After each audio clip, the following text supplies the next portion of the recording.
High wind warning.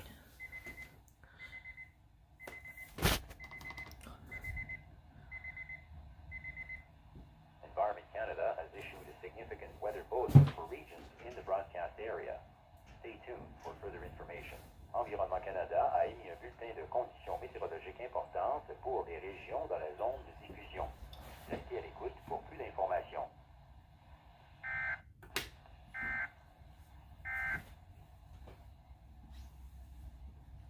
Environment Canada has updated a severe weather bulletin for Southern Ontario at 2:50 p.m. Eastern Standard Time, Sunday, November 15th, 2020.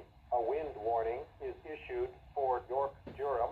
A wind warning is continued for City of Toronto, City of Hamilton, Orangeville, Grand Valley, Southern Dufferin County, and Alton Peel. Nice.